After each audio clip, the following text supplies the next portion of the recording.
Assalamualaikum, dear students. I hope you all doing good. Today we are going to start the chapter of current electricity, and we will study the topic of electric current. We'll start with it. और इसके बाद जो है वो फिर हम देखेंगे कि एमडी कैट में इसके अंदर कौन कौन से पास पेपर्स में क्वेश्चंस आ चुके हैं और किस तरह के क्वेश्चंस जो है वो आ सकते हैं। तो अभी हम स्टार्ट करेंगे करंट इलेक्ट्रिसिटी से।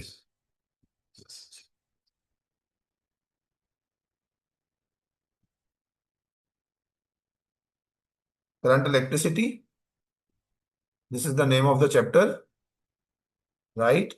And we are starting with the topic name of electric current.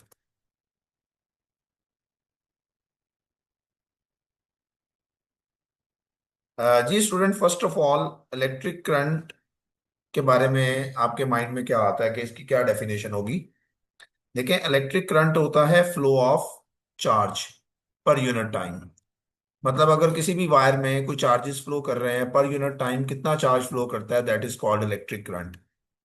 Suppose आपने एक बैटरी के साथ कोई बल्ब अटैच किया है, तो बैटरी से जो करंट है वो फ्लो करेगा। बैटरी से कितना charge per unit time flow कर रहा है, that is called electric current.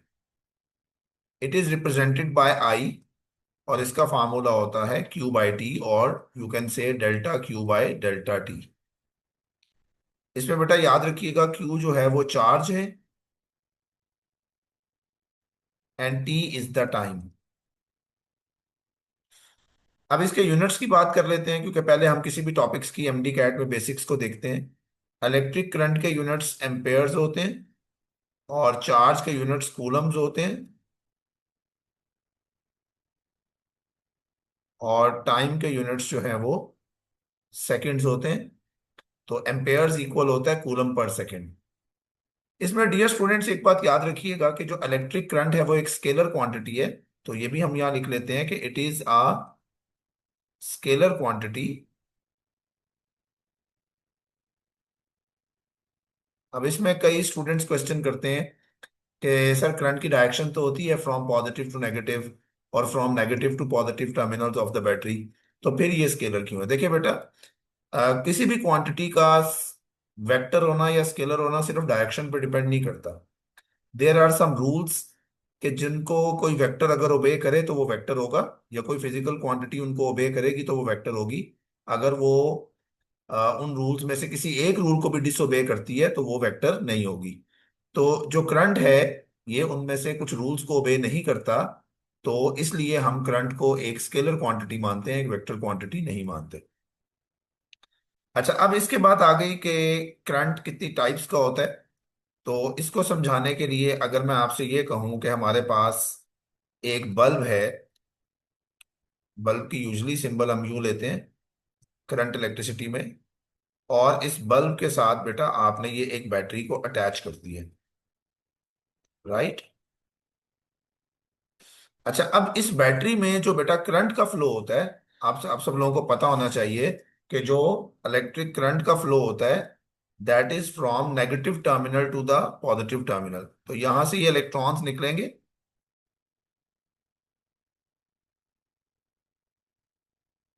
यहां से इलेक्ट्रॉन्स निकलेंगे, और यहां से ये इलेक्ट्रॉन्स निकलकर बैटरी के पॉजिटिव की तरफ वापस आएंगे। अच्छा, अब करंट की जो डायरेक्शन होती है ना बेटा, वो opposite to the flow of electrons होती है। Direction of current is always opposite to the flow of electrons. मतलब अगर इलेक्ट्रॉन्स किसी भी जगह पर इस साइड पे अगर जा रहे हैं,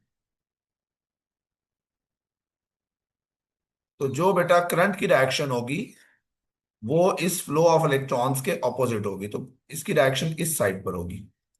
this is the direction of electric current, ठीक है। अच्छा, अब ये कैसे होता है देखें। अगर सपोज करें किसी एटम से कोई इलेक्ट्रॉन निकल कर गया है, तो आपको पता है कि जहां से इलेक्ट्रॉन चला जाता है उस पर पॉजिटिव चार्ज आता है।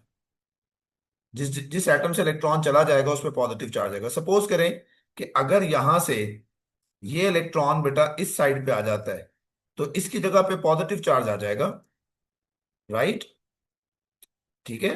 और अब दूसरा इलेक्ट्रॉन जब इसकी जगह आएगा तो इस पे पॉजिटिव चार्ज आ जाएगा। तीसरा जब इसकी जगह पे आएगा तो इसके पॉजिटिव चार्ज आ जाएगा। अब आप क्लियरली देख सकते हैं कि अगर इलेक्ट्रॉन्स लेफ्ट साइड पे मूव कर रहे हैं तो ये जो पॉजिटिव चार्जेस हैं ये बेटा राइट साइड पे मूव कर रहे हैं। So that's why I said direction of electric current is always opposite to the flow of electrons. अब यहां से दो बातें समझ आती हैं कि अगर नेगेटिव चार्ज लेफ्ट साइड पे जा रहा है, पॉजिटिव चार्ज राइट साइड पे जा रहा है, तो ये तो दो टाइप्स के करंट हो गए। तो इसीलिए हम बेटा ये कहते हैं कि there are two types of currents. One is electronic current and other one is conventional current. तो यहां पे इनको भी थोड़ा थोड़ा हम देख लेते हैं। कन्वेंशनल करंट, बेटा देखें, electronic current flow of electrons होता है, और जो कन्वेंशनल करंट होता है it is not the flow of electron, it is the flow of positive charges. अच्छा, इसमें कई बच्चे पॉजिटिव चार्ज को चूंकि प्रोटॉन्स प्रोटॉन समझते हैं, तो इसमें जो कन्वेंशनल करंट होता है it is only the flow of positive charges, right. अच्छा, अब ये जो इलेक्ट्रॉनिक करंट है ये बैटरी के नेगेटिव टू पॉजिटिव टर्मिनल की तरफ फ्लो कर रहा है, और जो कन्वेंशनल करंट होता है ये positive terminal of the battery to negative terminal of the battery flow करता है। अच्छा, अब यूजुअली हम क्या करते हैं कि नेगेटिव को लो पोटेंशियल लेते हैं, क्योंकि इससे पहले वाले चैप्टर में मैंने आपको पढ़ाया था इलेक्ट्रोस्टैटिक्स में कि जो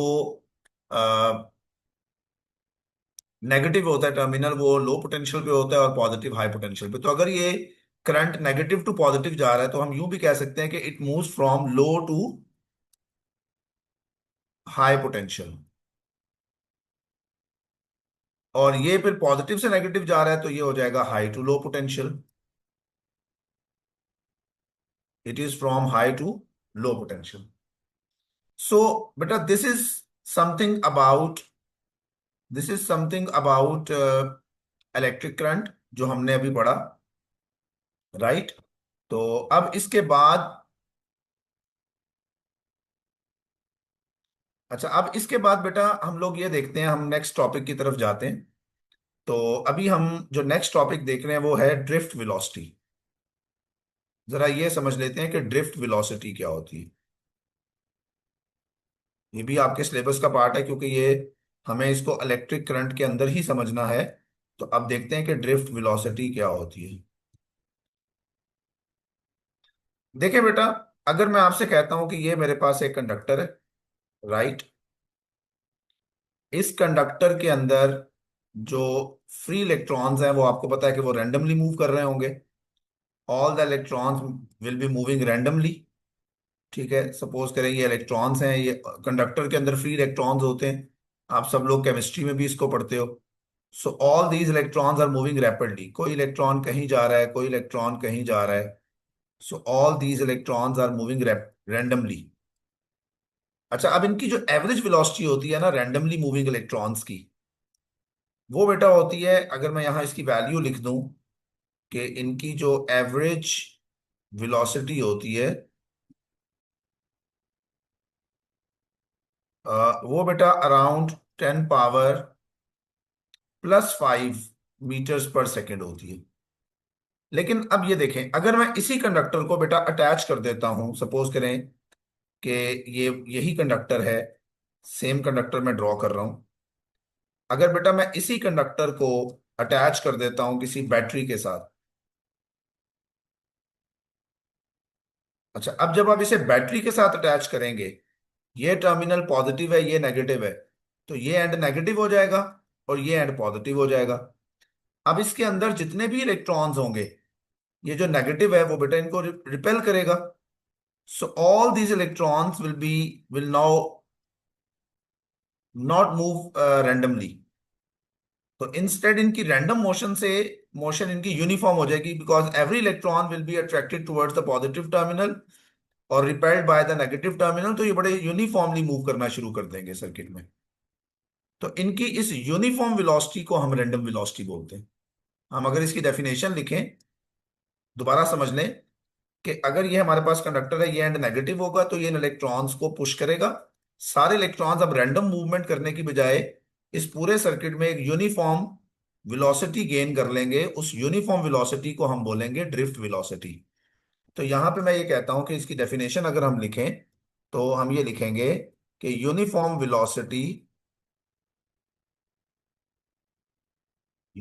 velocity gained by free electrons of conductor is called drift velocity. All right. So this is the uniform velocity gained by the free electrons of conductor and it is called drift velocity.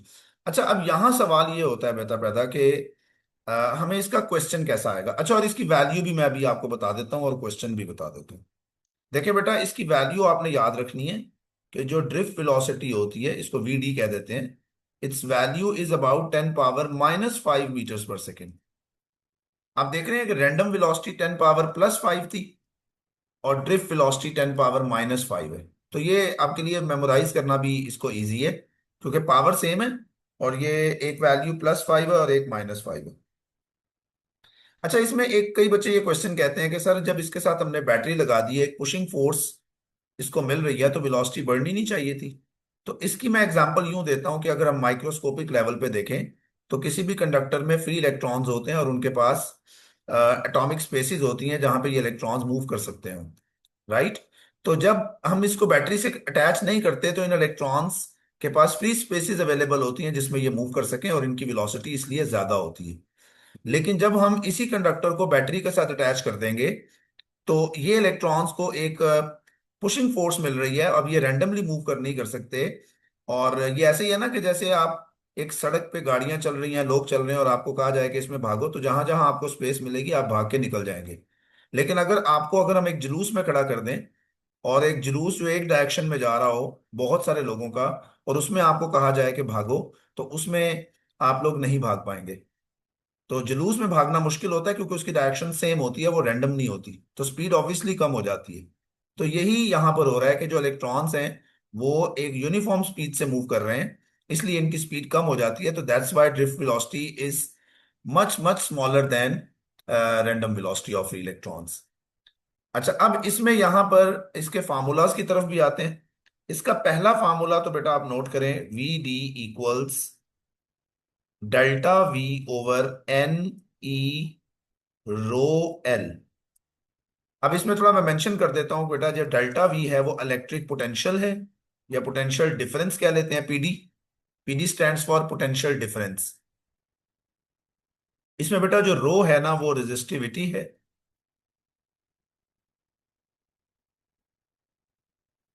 और L जो है बेटा इसमें length of conductor है। इसी तरह इसका एक और फार्मूला भी है ड्रिफ्ट वेलोसिटी का, दैट इज I/N/E/A। इसमें ए जो है वो क्रॉस सेक्शनल एरिया है और ए जो है वो ऑब्वियसली इलेक्ट्रिक करंट है। अच्छा, इलेक्ट्रिक करंट को सम टाइम में अगर करंट भी बोल दूं तो आप समझ जाइएगा कि इस चैप्टर में ऑब्वियसली जो करंट है वो इलेक्ट्रिक करंट की बात हो रही है। और ए जो है वो क्रॉस सेक्शनल एरिया है। यहाँ पे भी मैं सिर्फ एरिया लिख रहा हूं but in fact it is the cross sectional area, ये वाला बेटा। अच्छा, अब यहां पर अगर आपको कोई क्वेश्चन आता है रिलेशन का कि भाई अगर किसी कंडक्टर का क्रॉस सेक्शनल एरिया मैंने रिड्यूस कर दिया तो ड्रिफ्ट वेलोसिटी बताएं, तो एक बात का ख्याल रखिएगा कि एरिया चेंज करने से करंट भी चेंज होता है। आप लोगों को पता होना चाहिए कि जो रेजिस्टेंस होती है वो एरिया पर डिपेंड करती है और फिर करंट जो है वो फर्दर रेजिस्टेंस पर डिपेंड करता है। अब सपोज करें कि अगर किसी भी वायर का आप एरिया डबल कर दें, आप किसी वायर का एरिया डबल कर दें, रेजिस्टेंस और area cross section area inverse होते हैं। अगर आप एरिया डबल करेंगे तो रेजिस्टेंस हाफ हो जाएगी और रेजिस्टेंस और करंट भी इनवर्स होते हैं। Resistance and current are also inversely proportional to each other. Area और रेजिस्टेंस इनवर्सली प्रोपोर्शनल, रेजिस्टेंस और current inversely proportional, so current is directly proportional to cross sectional area. मतलब अगर वो आपसे कहता है कि मैंने एरिया को डबल कर दिया है तो ये करंट भी डबल हो जाएगा और टू टू से क्या हो जाएगा, कैंसिल। तो in fact cross sectional area change करने से करंट भी उतना ही चेंज होगा और ड्रिफ्ट वेलोसिटी में कोई फर्क नहीं पड़ेगा। हाँ, अगर आपको किसी क्वेश्चन में वो ये कहता है कि कोई वायर है या कोई कंडक्टर है जिसका क्रॉस सेक्शनल एरिया मैंने इस तरीके से चेंज किया कि उसका करंट सेम रहे, तो फिर ये इनवर्स रिलेशन हो जाएगा। अगर क्रॉस सेक्शनल एरिया बढ़ता है तो ड्रिफ्ट वेलोसिटी कम हो जाएगी। In that case, if it is mentioned in the question that current remains constant, if it is not mentioned then drift velocity will remain same. I hope कि आपको ये समझ आ गई होगी। अब हम इससे आगे चलते हैं। और बेटा इसके बाद जो हमारा टॉपिक है दैट इज ओहम्स लॉ। हम डायरेक्टली यहां पर ओहम्स लॉ की तरफ जाते हैं। या उससे पहले हम ये भी थोड़ा मेंशन कर सकते हैं कि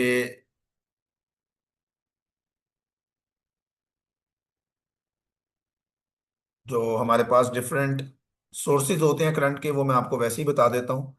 बेटा अगर हम सोर्सेज ऑफ करंट की बात करें तो सेल्स होते हैं।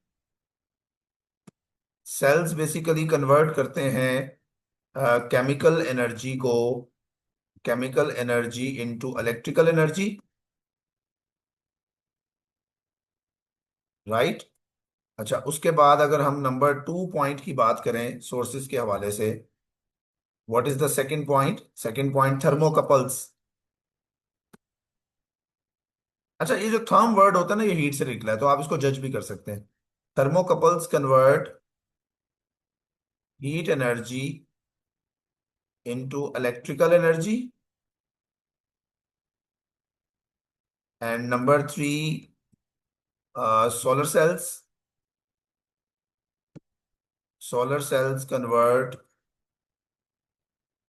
Sunlight into electrical energy. ठीक है बेटा। तो ये हमारे पास के इलेक्ट्रिक करंट के कुछ सोर्सेज आगे के करंट, इलेक्ट्रिक करंट कहाँ कहाँ से प्रोड्यूस किया जा सकता है।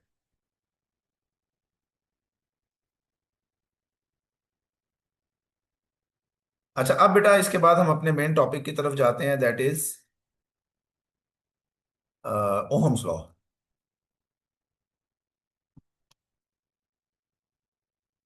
Ohm's law.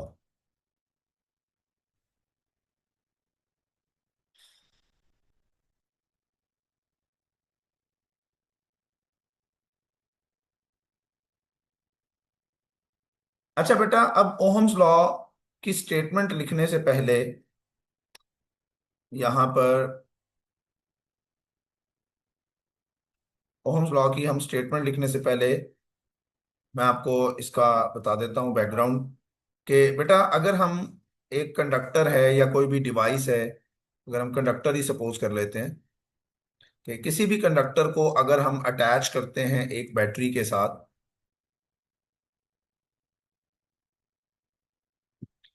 और इसके जो वोल्टेज हैं वो वेरिएबल हैं। एरो का मतलब यह है कि इसके वोल्टेज वेरिएबल होंगे, आप इसके वोल्टेज कम ज्यादा कर सकते हैं।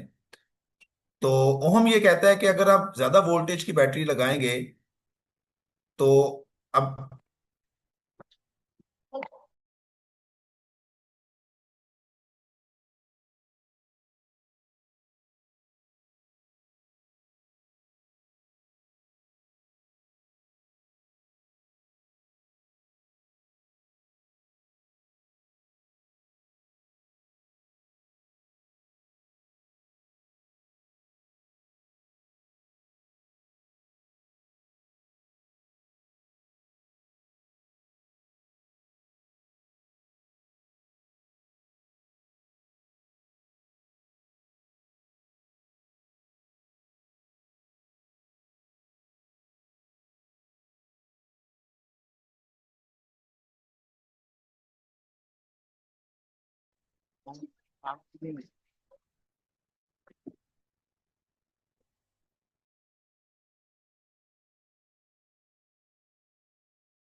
जी बेटा।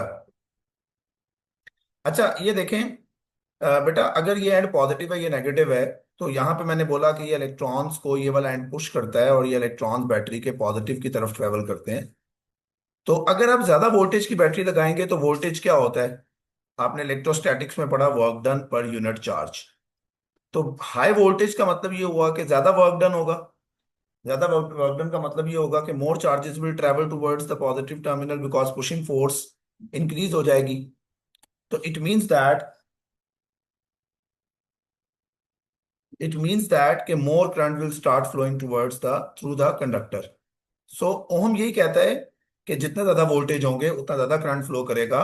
लेकिन इसकी शर्त यह है कि आप कंडक्टर्स की जो फिजिकल स्टेट है उसको चेंज ना करें, मतलब इसकी क्रॉस सेक्शनल एरिया चेंज ना कर दें, इसकी लेंथ चेंज ना कर दें, इसका टेम्परेचर भी इवन चेंज ना हो जाए, और इसकी जो नेचर है वो भी चेंज नहीं करना। मतलब आपने ये नहीं करना कि आप वोल्टेज बढ़ा रहे हो और इधर से आप कॉपर का कंडक्टर उठा के और आप आयरन का लगा के कहेंगे देखें लॉ फेल हो गया। तो आपने इसकी फिजिकल स्टेट को चेंज नहीं करना। तो मैं इसकी यहाँ स्टेटमेंट लिखता हूँ, आप इसकी स्टेटमेंट नोट कर लें सारे स्टूडेंट्स, कि current flowing through a conductor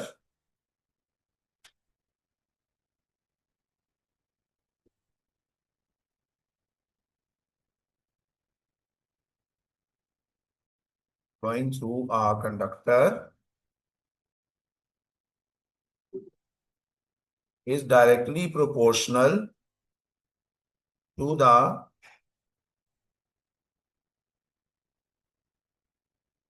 potential difference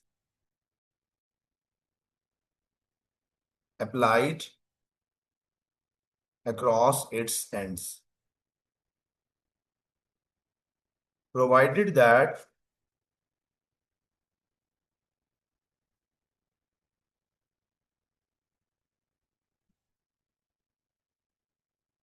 provided that physical state of the conductor remains constant. Provided that physical state of the conductor remains constant. So this is the statement of Ohm's law. अच्छा अब इसी को बेटा अगर हम mathematically लिखें तो फिर यूं लिखेंगे ना कि I directly proportional to V, current directly proportional V. ये स्टेटमेंट में मैंने यही मेंशन किया है आपको, इसको नोट कर लें आप। अच्छा अब जब भी साइन ऑफ प्रोपोर्शनैलिटी खत्म करते हैं तो एक कांस्टेंट आता है।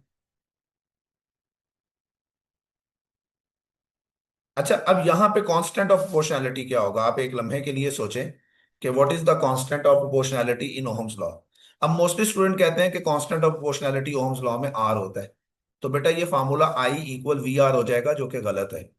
आई इक्वल वी आर नहीं होता, वी इक्वल आई आर होता है।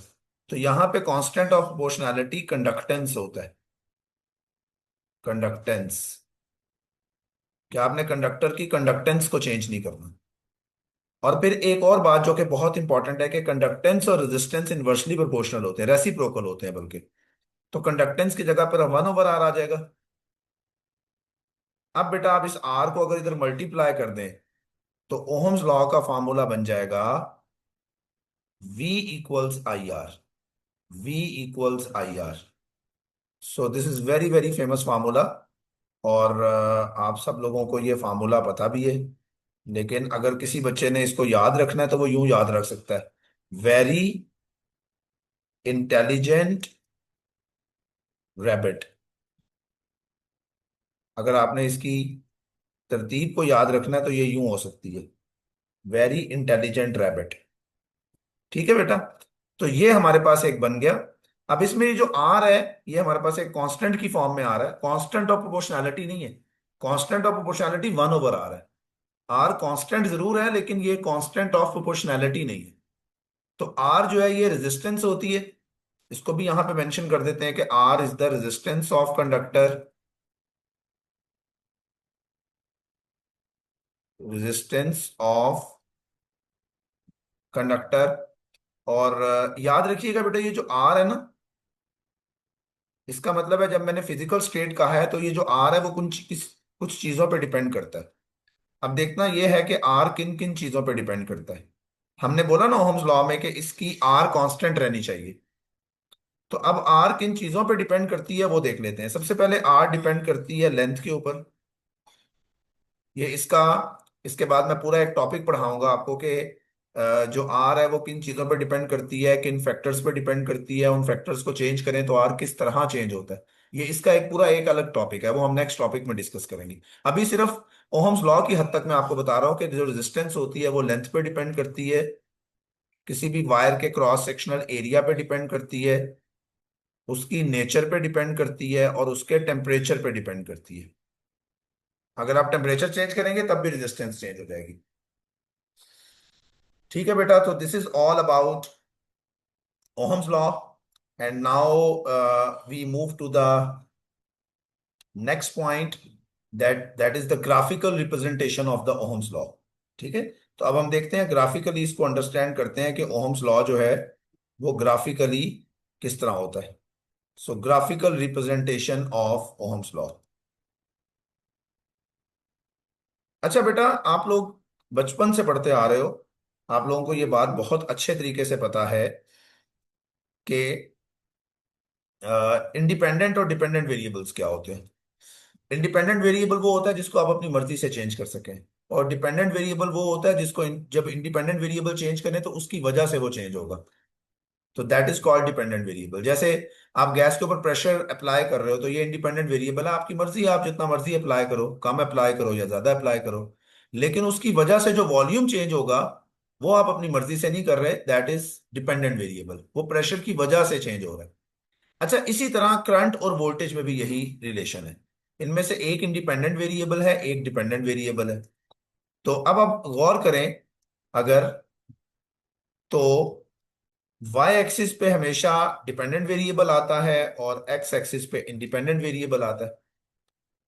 तो अब यहां पर इंडिपेंडेंट वेरिएबल तो वोल्टेज है और डिपेंडेंट वेरिएबल करंट है, क्योंकि वोल्टेज चेंज करेंगे तो करंट चेंज होगा। सो करंट इज डिपेंडेंट वेरिएबल, वो हमेशा वाई एक्सिस के अलोंग आएगा। तो दो चीजें डायरेक्टली प्रोपोर्शनल है अकॉर्डिंग टू ओहम्स लॉ, तो ये ग्राफ क्या आ जाएगा, स्ट्रेट लाइन। तो बेटा अगर ये ग्राफ स्ट्रेट लाइन आ रहा है तो हम इसे बोलेंगे कि ये एक ऐसी डिवाइस है जिसमें वोल्टेज इंक्रीज करने से करंट भी इंक्रीज हो रहा है, लेकिन उसकी फिजिकल स्टेट भी चेंज नहीं हो रही, रेजिस्टेंस भी कांस्टेंट है उसकी। रेजिस्टेंस कांस्टेंट का मतलब वो चारों चीजें जो मैंने आपको बताई, length, cross sectional area, temperature और नेचर, वो सब चीजें सेम है। तो ऐसी डिवाइस को बोलते हैं ओहमिक डिवाइस। तो अगर ये स्ट्रेट लाइन ग्राफ आ रहा है तो ये ओहमिक डिवाइस होगी, क्योंकि ये ओहम्स लॉ को ओबे कर रही है। अच्छा, और अगर ये ऐसा नहीं है, आपकी यूजुअली लाइफ में क्या होता है कि जब किसी चीज में से करंट गुजरता है तो उसका टेम्परेचर बढ़ जाता है। जैसे आप अपनी रियल लाइफ में जो इलेक्ट्रिकल डिवाइसेस यूज कर रहे हैं, जैसे कोई मोबाइल फोन है, एलईडी है, इलेक्ट्रिक आयरन है, लैंप है, बल्ब है, उसके अलावा केटल है, फ्रिज है, कोई भी चीज आप ले लें, जब भी करंट गुजरेगा तो उसका टेम्परेचर बढ़ेगा। जब टेम्परेचर बढ़ेगा तो उसकी फिजिकल स्टेट चेंज हो जाएगी, और फिर ये दोनों डायरेक्टली प्रोपोर्शनल नहीं रहेंगे। तो जब ये डायरेक्टली प्रोपोर्शनल नहीं रहेंगे तो ये ग्राफ थोड़ा सा कर्व हो जाएगा। तो अगर तो ग्राफ स्ट्रेट है तो ये ओहमिक डिवाइस है, अगर ग्राफ स्ट्रेट नहीं है तो फिर इसे बोलेंगे non ohmic device, non ohmic. ठीक है जी। तो ओहमिक वो होगी जो ओहम्स लॉ को ओबे करेगी, जिसमें फिजिकल स्टेट सेम रहेगी, और नॉन ओहमिक वो होगी जिसमें ये ग्राफ कर्व हो जाएगा। मोस्टली डिवाइसेस जो है वो ओहमिक नहीं होती, वो नॉन ओहमिक होती है, क्योंकि उनमें फिजिकल स्टेट चेंज हो जाती है। अच्छा, अब यहां इस ग्राफ से भी क्वेश्चन बन सकता है। अगर हम इस ग्राफ के ग्रेडियंट की बात करें, इस ग्राफ के स्लोप की बात करें, ग्रेडियंट और स्लोप सेम चीजें होती हैं। इसका मतलब होता है rise over run.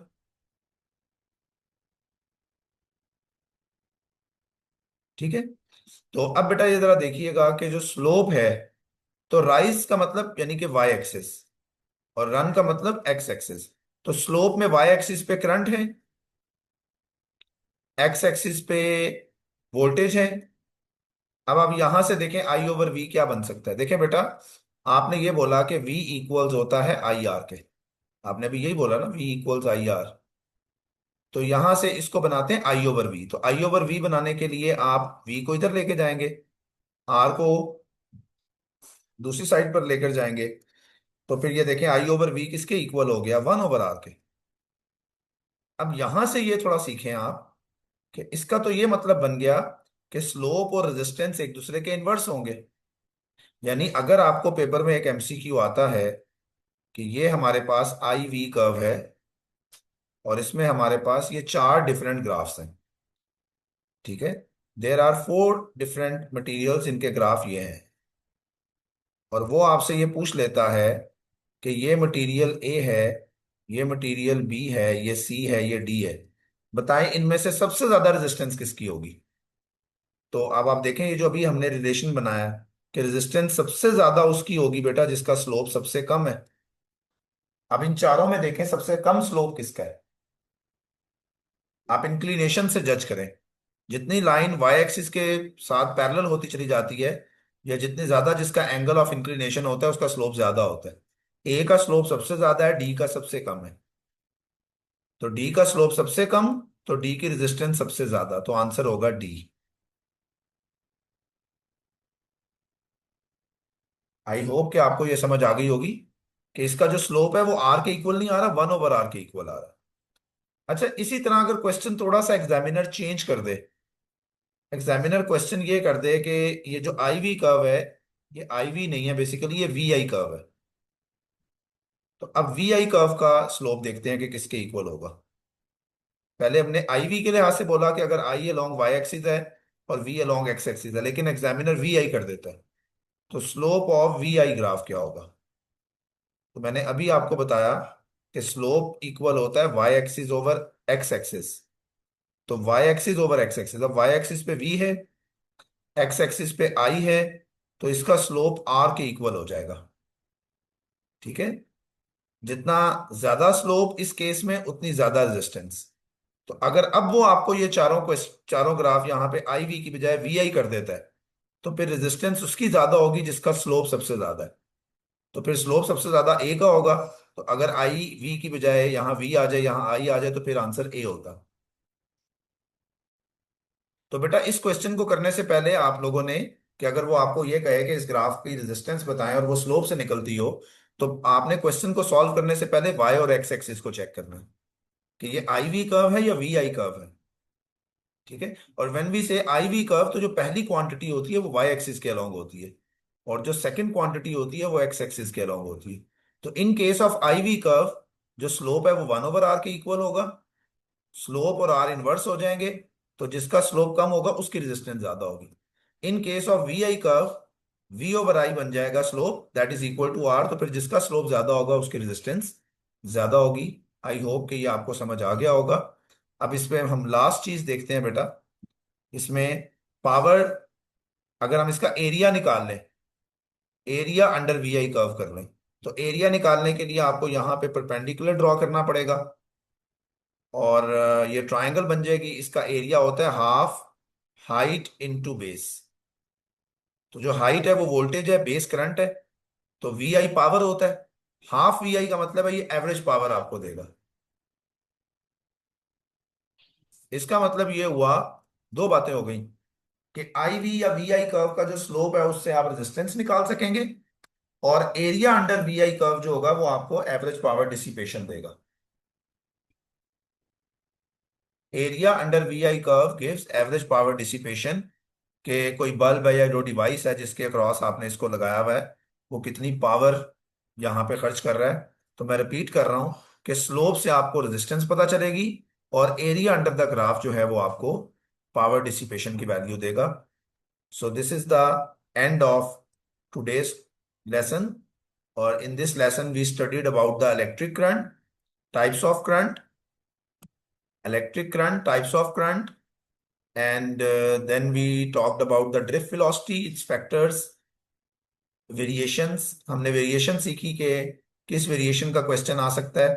Then we talk about the sources of current, और फिर हमने ओहम्स लॉ को क्रैक किया बड़ा डिटेल के अंदर, कि ओहम्स लॉ का फार्मूला क्या होता है, वो फार्मूला बनता कैसे है, और उसमें रेजिस्टेंस किन फैक्टर्स पर डिपेंड करती है, और उसके बाद फिर इसका formula V equals I R. Then इसकी हमने ग्राफिकली इसको एनालाइज किया कि हम ग्राफिकली क्वेश्चंस को कैसे कर सकते हैं। आई होप कि आज का लेसन आपको समझ आया होगा। नेक्स्ट लेसन भी जो है वो आप देख सकते हैं, that is lecture number 2 of current electricity. But before going away, आप मेरा चैनल फिजिक्स ट्रिक्स जरूर सब्सक्राइब करें और उसको शेयर भी करें, सो दैट के अदर एमडी कैट स्टूडेंट्स भी हमारे लेक्चर से जो है वो फायदा उठा सकें। Thank you so much. Allah Hafiz.